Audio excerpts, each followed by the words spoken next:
Ես իհարկե բրիֆինգի ընթացքում վերջին նման հարց հնչել է,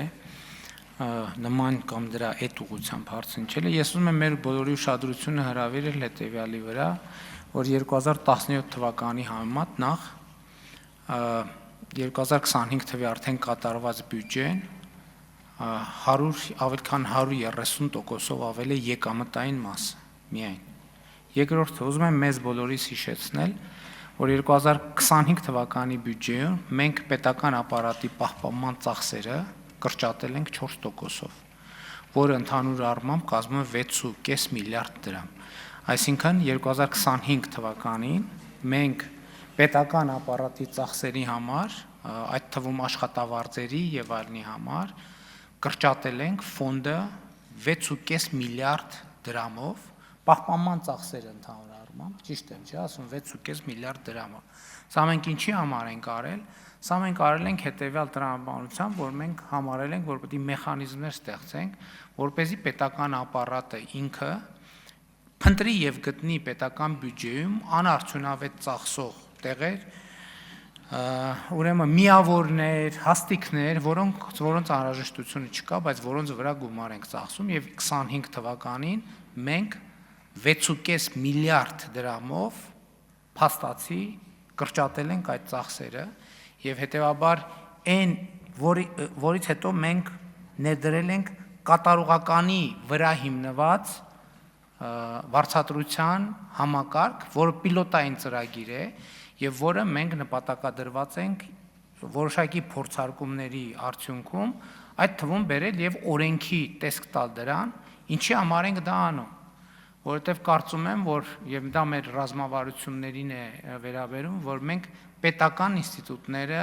պետք է ուժեղացնենք եւ ընդհանուր առմամբ պետականությունը պետք է ուժեղացնենք, ինչով ենք մենք ուժեղացնում պետականությունը, նախ մենք սրանով իրականացնում ենք մեր տեսլականը դեռևս 2018-ի, որի համաձայն մենք ուզում ենք ունենալ բառիս բուն իմաստով անարատ եւ որևէ կողմնակի ազդեցությունից զերծ պաշտոնյա։ Այսինքն անարատ եւ որևէ կողմնակի ազդեցությունից զերծ պաշտոնյա, այսինքն զրո կոռուպցիա քաղաքականության իրագործումը։ Արդեն ասացի, որ նոր համակարգը պետք է լինի հիմնված կատարողականի գնահատման, վարձատրությունը պետք է փոխկապակցված լինի ծրագրային ստանձնած պարտավորությունների եւ դրանց կատարման ընթացքի հետ, որ արձագանքեք։ Արձագանք։ Շնորհակալ եմ, բնականաբար հարցից մեջ հեգնանք կար այդ պնդումների անողների նկատմամբ։ Ես կարծում եմ, որ շատ կարևոր նախաձեռնություն է պարոն վարչապետ եւ նաեւ կուզեի ավելացնել պետական կառավարման համակարգում աշխատավարձերի բարձրացումը ուղիղ փոխկապակցված է բարձր որակավորում ունեցող մասնագետների ներգրավման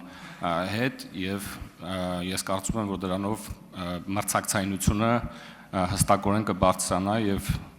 բոլորս գիտենք, որ մասնավոր ոլորտից բարձր որակավորում ունեցող մասնագետները դժվար են համաձայնվում աշխատանքի անցնել պետական համակարգում հենց այդ պատճառով եւ հուսամ ձեր այս նախաձեռնությամբ այս խնդիրը կլուծվի։ Շարունակելով ձեր խոսքից ասեմ, որ մենք նաև նկատում ենք, որ որակյալ կադրերի արտահոս կա պետական համակարգից դեպի մասնավոր հատված եւ նպատակներից մեկը դա է, որը մենք իրականացրել ենք եւ ընդհակառակը նոր կադրերի որակավորված կադրերի պետական համակարգում ներգրավելու հետ կապված խնդիր կա, որը լուծում ենք։ Հաջորդ կարևոր կոմպոնենտը մենք անդադ մեր պաշտոնյաներին ասում ենք եւ կրթությունը հրճակել ենք ռազմավարություն, մենք մեր կարգավորումների մեջ դրել ենք, որ այդ գումարի X%-ը տվյալ տարվա ընթացքում պաշտոնյան պետք է իր որակավորումները բարձրացնելու վրա ծախսի անպայման։ Հաջորդն էլ եմ ուզում ասել, մենք վերջին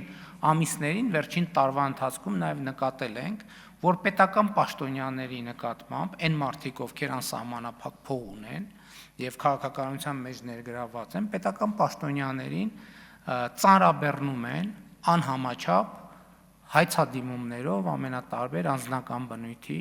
եւ պաշտոնյաները ուղղակի հնարավորություն չեն ունենում առաջինը էֆեկտիվ պաշտպանություն, որովհետեւ դա ծախս է, եւ երկրորդը դեզինֆորմացիայի դեմ պայքարում, էլի դա էլ իրավական ծախս է, ընդ որում մենք գործընկերներ ունենք, ովքեր տարիների արդյունքում հաղթել են դատական process-ները, եւ ասենք իրենք 1.5 միլիոն դրամ ծախսել են դատական իրենց իրավունքները, բայց իրենց իրավունքներով նաև հանրության տեղեկացված լինելու իրավունքը եւ պետական համակարգը պաշտպանելու վրա, ասենք 1.5 միլիոն դրամ ծախսել են, դատարանը որպես ծախսերի փոխհատուցում օբյեկտիվ իր կարգավորումների շրջանակով, ասենք փոխհատուցել է փոխհատուցման որոշում է կայացրել 200,000 կամ 300,000 դրամի չափով, սա նշանակում է, որ հաջորդ անգամ այդ պաշտոնյան ոչ կարող է որևէ դատից պաշտպանվել, ոչ էլ կարող է իր դեմ զրպարտություններով պաշտպանություն գտնել, բայց այս ամենի նպատակը ինչ է։ Այս ամենի նպատակը եւ առաջնային շահառուն քաղաքացին է,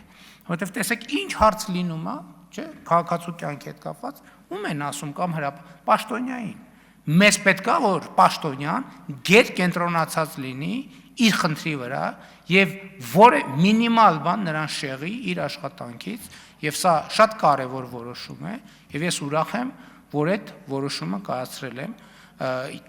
ենք մենք միասին եւ այո ես եմ կայացրել իսկ նրանք ովքեր ասած բան են առանց աշխատավարձի կամ սիմվոլիկ աշխատավարձով աշխատել են վարչապետ կամ չգիտեմ ինչ հիմա նրանք դոլարային միլիոնատերեր են Ես նման խնդիր չունեմ իմ առաջ դրած, շնորհակալ եմ։